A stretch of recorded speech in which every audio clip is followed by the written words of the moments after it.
स्वागत है आप सभी का आपके अपने YouTube चैनल कॉमर्शियल गुरुजी में, जहां मिलता है आपको सबसे क्वालिटी एजुकेशन।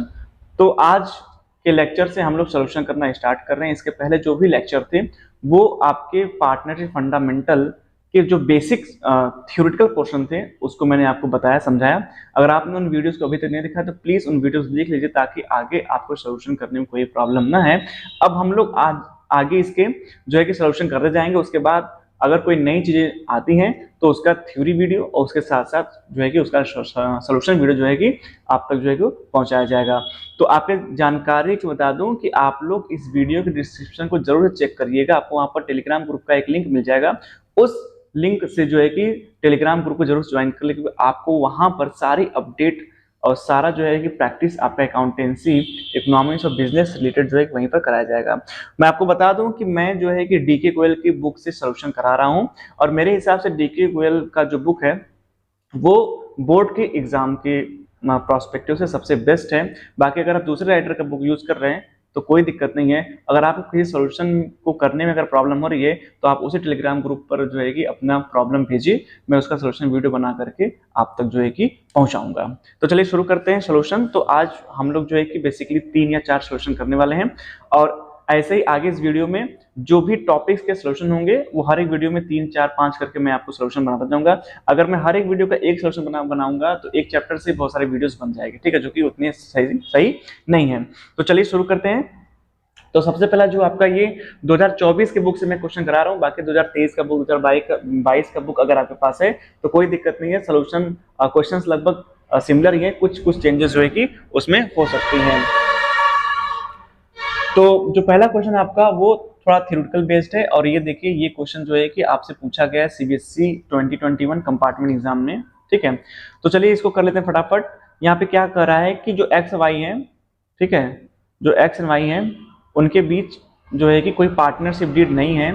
तो इस सर्कमस्टांसेस में क्या चीजें हो सकती हैं। तो पहला क्या कह रहा है, X has invested 10 lakh and Y only 5 lakh as capital, X want interest on capital 8% per annum.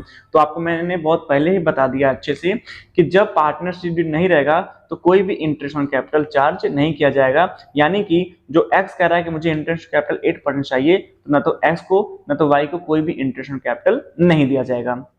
X spent twice the time that Y devotes to the business. He wants a salary of 10,000 per month for the extra time spent by him. तो X जो है वो Y से ज्यादा time जो है कि partnership form में जो है कि दे रहा है, यानी कि उस पार्टनरशिप फॉर्म को चला रहा है, ठीक है। तो वो चाहता है कि उसे सैलरी मिले। तो आपको बता दूं कि जब तक पार्टनरशिप डीड रिटर्न नहीं रहेगा, पार्टनरशिप डीड नहीं जो है कि पार्टनरशिप ओरली रहेगा, तब तक जो है कोई भी सैलरी नहीं दिया जाए। यानी इसका आंसर क्या हो जाएगा कि एक्स को कोई भी सैलरी दिया नहीं जाएगा, क्योंकि यहाँ पार्टनरशिप डीड क्या है, वो अब्सेंट है, वो है नहीं। थर्ड देखते हैं, X want to introduce his son Rajesh into business for 25% to be given out of his share of profit, Y object it, ठीक है। तो एक्स क्या चाहता है, एक्स चाहता है कि वो अपने बेटे राजेश को जो पार्टनरशिप फॉर्म में एडमिट करे। तो पार्टनरशिप डीड जब नहीं रहेगा तो कोई भी नया पार्टनर तभी एडमिट हो सकता है जब सारे पार्टनर्स एग्री करें। तो एक्स जो है कि ऑब्जेक्ट करता है, तो इस तरीके से जो है कि राजेश पार्टनरशिप फॉर्म में पार्टनर नहीं बन सकता। ये आंसर होगा इसका। डी देखते हैं, X has advance a loan of ₹2 lakh to the firm, he claims interest at the rate of 9%। तो जब पार्टनरशिप डीड एब्सेंट रहेगा, पार्टनरशिप डीड नहीं रहेगा, तो 6% जो होगी आपको इंटरेस्ट ऑन कैपिटल मिलेगा एज ए पार्टनर, अगर आपने लोन दिया है फॉर्म को तो, ठीक है, चाहे पार्टनरशिप डीड रहे चाहे ना रहे। Y withdraw 10,000 per month from the firm for his personal use. X claimed that interest on drawing 12% per annum be charged from Y. तो Y ने क्या किया, 10,000 रुपए हर मंथ के हिसाब से जो है कि अपने पर्सनल यूज निकाले हैं। तो एक्स चाहता है कि वाई जो है कि ड्राइंग पे 12% का इंटरेस्ट जो है वो फर्म को चुकाए। तो यहाँ पर कोई भी इंटरेस्ट ड्राइंग चार्ज नहीं किया जाए, क्योंकि जो पार्टनरशिप डीड है वो क्या है, वो यहाँ पर नहीं है, ठीक है। तो यही इसके आंसर होंगे, और बहुत इजी था, ठीक है। उम्मीद है आपको सारा कुछ समझ में आ गया होगा। चलिए आगे प्रैक्टिकल तरफ चलते हैं। तो जो क्वेश्चन नंबर 2 है जिसमें प्रॉफिट लॉस अकाउंट दिया हुआ है, ठीक है, तो इसका आपके सिलेबस से कोई भी सरोकार नहीं है। ऐसे क्वेश्चन आपके एग्जाम में बिल्कुल से नहीं आते हैं, ठीक है। क्वेश्चन आपका कहाँ शुरू हो रहा है, क्वेश्चन आपका यहाँ शुरू है थर्ड से, ठीक है। तो हम लोग थर्ड से जो है कि देखना शुरू करते हैं, ठीक है। तो जो थर्ड का क्वेश्चन है उसमें इंटरेस्ट ऑन कैपिटल आपको कैलकुलेट करना है, और इंटरेस्ट ऑन कैपिटल कैलकुलेट करने के लिए आपको यहाँ पर 2-3 चीजों का ध्यान देना होगा। जब पार्टनर्स अपने बिजनेस पैसा लगाता है तो वो क्या करता है, वो ड्राइंग करता है। और ड्राइंग मैंने आपको पहले बता दिया, ड्राइंग दो तरीके से होता है, एक आउट ऑफ कैपिटल और दूसरा आउट ऑफ प्रॉफिट। तो ये जो क्वेश्चन आपका तीसरा चौथा नंबर वो आउट ऑफ कैपिटल से है। तो वहां पर जो है कि हमें बस ये देखना होता है कितने टाइम तक कितना पैसा पार्टनर्स का फॉर्म में इन्वॉल्व रहा है। जितना पैसा पार्टनर फॉर्म में इन्वॉल्व रहेगा उतना ही जो है कि इंटरेस्ट को मिलेगा। फॉर एग्जाम्पल अगर आपका बैंक में सेविंग अकाउंट है, ठीक है, तो उस सेविंग अकाउंट में जो है कि आपने साल भर 6 महीने तक जो है कि 5 लाख रुपए रखे, ठीक है, उसके बाद अगले 6 महीने में आपने 1 लाख रुपए क्या किया, निकाल लिया। तो यहाँ पर आपका जो इंटरेस्ट जो आपको बैंक द्वारा दिया जाएगा वो दो तरीके से दिया जाएगा। एक तो 6 महीने तक जो कि आपका 5 लाख रुपया रखा था उस पर, और उसके बाद आपने 1 लाख रुपया निकाल लिया है तो अगले 6 महीने के लिए जो है 4 लाख रुपए पे आपको इंटरेस्ट जो है कि वो पे किया जाएगा। ठीक यही चीज हमको यहाँ पर ध्यान देना है, मैं आपको इसको अच्छे समझाऊंगा। क्वेश्चन एक बार देख लेते हैं। अकाउंटेंसी क्वेश्चन सॉल्व करने के लिए क्वेश्चन को बहुत बारीकी से पढ़ना, बहुत अच्छे से समझना बहुत जरूरी है, नहीं तो एक थ्योरेटिकल चीज आप मिस करेंगे तो क्वेश्चन आपका सही नहीं हो पाएगा। गिरीश एंड सतीश क्या है, वो पार्टनर्स हैं, ठीक है। 1 अप्रैल का उनका जो है कैपिटल है वो 5,60,000 4,75,000 रहता है। ऑन 1 अगस्त 2023 वो डिसाइड करते हैं कि उनका जो कैपिटल है वो 5-5 लाख हो गया, यानी कि गिरीश का भी 5 लाख और सतीश का भी 5 लाख, यानी गिरीश 60,000 रुपए विड्रॉ कर लेगा 1 अगस्त को और सतीश जो है 25,000 रुपए एक्स्ट्रा लेके आएगा फॉर्म में, ठीक है। तो आपको जो है कि यहाँ पर क्या करना है कि आपको इंटरेस्ट ऑन कैपिटल निकालना है। इंटरेस्ट कैपिटल का जो रेट दिया वो कितना दिया है, 6%, ठीक है। तो क्वेश्चन समझ गए होंगे, चलिए सोल्यूशन देखते हैं। तो सोल्यूशन आपका कुछ ये रहेगा कि गिरीश जो है वो पैसा लगाते हैं 1 अप्रैल का 2023 को 5,60,000, उसके बाद 1 अगस्त को जो है कि वो कहते हैं कि अब 5 लाख रुपया रहेगा। तो हमें यहाँ पर टाइम स्लॉट निकालना है। तो पहला जो आपका 1 अप्रैल 2023 से लेकर 1 अगस्त 2023 तक आप कैलकुलेट कर लीजिए। तो अप्रैल, मई, जून, जुलाई, कितना महीना, 4। अगस्त नहीं लेंगे क्योंकि अगस्त का डेट पहला ही है, ठीक है। तो इस यानी कि ये 5,60,000 रुपए कितने मंथ के लिए, ये 4 मंथ के लिए रहे, ठीक है। उसके बाद 1 अगस्त के बाद उन्होंने चेंज कर लिया, उन्होंने कहा कि हमारा 5,60,000 रुपए 60,000 हम वापस कर लेते हैं, निकाल लेते हैं, हम 5 लाख रखेंगे। तो अब 1 अगस्त से लेकर 31 मार्च 2024 तक, ठीक है। अब इस टाइम स्लॉट को हम लोग कैलकुलेट कर लेंगे। तो 1 अगस्त से अगर 31 मार्च जाएंगे तो 4 मार्च यहाँ बच गया, तो इसका मतलब यहाँ कितना बच जाएगा, यहाँ पर 4 महीने यहाँ पे हो गए, सॉरी मार्च नहीं, तो यहाँ पर आपके कितने बच जाएंगे, 8 महीने, ठीक है। तो इस तरीके से कहने का मतलब यह है कि गिरीश ने 2 स्लॉट में अपना कैपिटल रखा। पहले 4 महीने के लिए उसने 5,60,000 रुपए रखे, जैसे 4 महीना खत्म हुआ अगले 8 महीने के लिए उसने 5 लाख रुपए रखे, ठीक है। तो कैलकुलेशन कुछ इस तरीके से हो जाएगा, सिंपली 5,60,000, ठीक है, इंटू रेट कितना था, आई थिंक 6% और इंटू 4/12, ठीक है। इसको क्या कर लेंगे, इसको हम लोग सिंप्लीफाई कर लेंगे, ठीक है। तो ये हो जाएगा 11,200 रुपये इसका।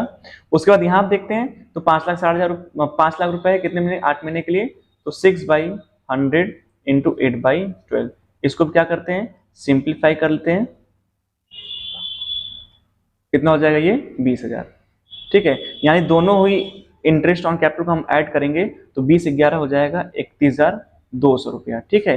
तो ये जो है कि ग्रीस का 1 साल का इंटरेस्ट ऑन कैपिटल निकल जाएगा। बहुत ही बेसिक फंडा है, बस आपको ये ध्यान रखना है कि कितने टाइम तक कितना पैसा इन्वॉल्व रहा, ठीक है। ठीक इसी तरीके सतीश का भी निकाल लेंगे। सतीश का भी जो है कि 1 अप्रैल को उसने जो है पैसा लगाया कितना, 4,75,000, और 1 अगस्त जाकर उसने 25,000 बढ़ा के कितना कर दिया, 5 लाख। तो 4 महीने का स्लॉट इसका बना यहाँ पर, और 1 अगस्त के बाद से लेकर 31 मार्च 2024 तक इसका 8 महीने का बना, ठीक है। तो जैसे हमने ग्रीस का निकाला वैसे आप जो है सतीश का निकाल लेंगे, ये आपका काम है। नेक्स्ट क्वेश्चन चलते हैं, क्वेश्चन 4 पे आते हैं। तो पहले मैं आपको क्वेश्चन जो है कि दिखा देता हूँ, क्वेश्चन समझाता हूँ, उसके बाद हम लोग जो है कि आगे पढ़ेंगे। क्वेश्चन नंबर 4 थोड़ा सा इंपॉर्टेंट है, थोड़ा सा क्या इंपॉर्टेंट है ही। XYZ 3 पार्टनर हैं, ठीक है। उनका जो कैपिटल है अप्रैल 1 को वो 5 लाख है, 4 लाख है, 3 लाख है, ठीक, कोई दिक्कत नहीं। ऑन 1 जुलाई 2022, 1 जुलाई को उन्होंने अपना कैपिटल बढ़ाया, एक्स ने बढ़ाया 1 लाख, वाई ने बढ़ाया 80,000 और जेड ने बढ़ाया 50,000, ठीक है। ऑन फरवरी 1 2023 को वाई ने क्या किया, 15,000 विड्रॉ कर लिया, ठीक है। तो इस क्वेश्चन में इंट्रोडक्शन भी है और विड्रॉल भी है, ठीक है। तो काफी बढ़िया क्वेश्चन है, ठीक है। तो आपको इंटरेस्ट कैपिटल कैलकुलेट करना है 8% के हिसाब से, ठीक है। तो यही क्वेश्चन है यहाँ, ठीक है। तो यहाँ पर जो है कि एक्स और वाई का 2 स्लॉट बनेगा, और सॉरी एक्स और जेड का 2 स्लॉट बनेगा और वाई का 3 स्लॉट। क्यों, क्योंकि वाई ने एक बार पैसा लगाया भी है फिर आगे जाके उसको निकाल लिया, ठीक है, उसके इसलिए उसके 3 स्लॉट बनेंगे। अब चलिए स्लॉट हम लोग बना लेते हैं।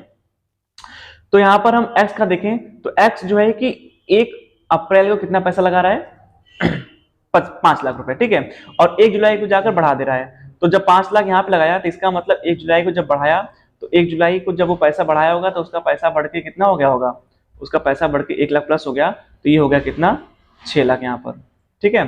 तो उसके बाद उसने आगे न पैसा लगाया न तो निकाला, तो यहाँ पर कितने स्लॉट बन गए, यहाँ पर 2 स्लॉट बन गए एक्स के।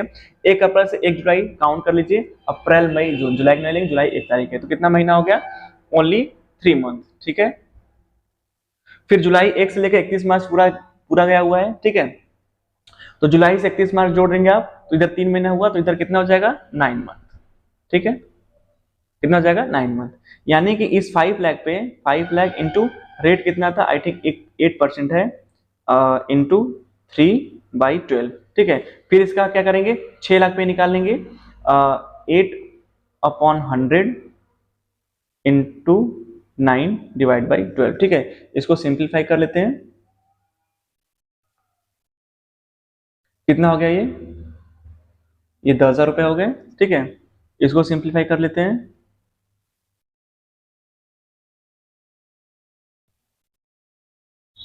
कितना हो गया ये 36,000, ठीक है। तो टोटल बैलेंस का हो गया कितना 46,000, ये आपका आंसर हो गया, ठीक है। वाई का इंटरेस्टिंग है, वाई का देखते हैं।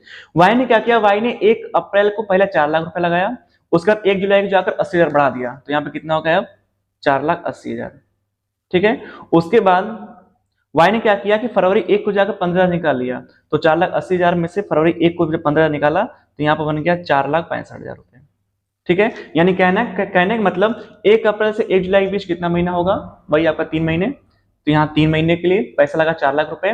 फिर 1 जुलाई से लेकर 1 फरवरी के बीच में 80,000 बढ़ा दिया, 1 जुलाई से लेकर 1 फरवरी तक आप जोड़ेंगे तो आपका कितना आ जाएगा, आपका आ जाएगा लगभग 7 महीने, जुलाई अगस्त सितंबर अक्टूबर नवंबर दिसंबर जनवरी, ठीक। फरवरी 1 है तो फरवरी लेंगे नहीं, कितना हो गया यहाँ पर 7 मंथ, यानी कि 4,80,000 कितने महीने का 7 महीने के लिए। और भी 15,000 निकाल लिया फरवरी 1 को, तो फरवरी 1 से जोड़ेंगे फरवरी और मार्च, ठीक है, कितना 2 महीने। तो यहाँ पर 3 स्लॉट बचा बटा, एक 3 महीने का, एक 7 महीने का और एक 2 महीने का, ठीक है। तो यहाँ पर इसको सिंप्लीफाई कर लेते हैं, तो 4 लाख इंटू 8/100 इंटू 3/12, ठीक है। यहाँ पर 4,80,000 इंटू 8/100 इंटू 3/12, और यहाँ पर 4,65,000 इंटू 8/100 इंटू 3/12, सिंप्लीफाई कर लेते हैं, ठीक है। कितना होगा ये 8,000, ठीक है। सॉरी यहाँ पर 7 मंथ है, माय मिस्टेक,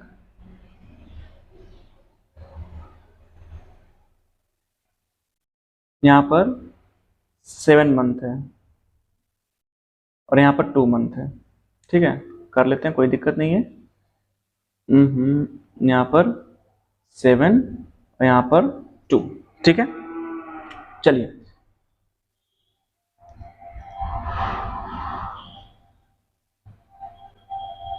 ये 1600 से कट जाएगा, 1600 का 7 को मल्टीप्लाई कर लीजिए, 300 इंटू 14, ये कितना हो जाएगा, ये हो जाएगा 22,400, और इसको सिंप्लीफाई कर लेते हैं, तो इसको हम करेंगे सिंप्लीफाई तो हो जाएगा 6,200, ठीक है। तीनों को हम जोड़ देते हैं तो आपका हो जाएगा टोटल बैलेंस इसका 22,000 प्लस 8,000 30 और 6 36,600, 36,600, ये आपका जो है कि आंसर आ जाए, ठीक है। जेड का आप ऐसे खुद से कैलकुलेट कर लेंगे।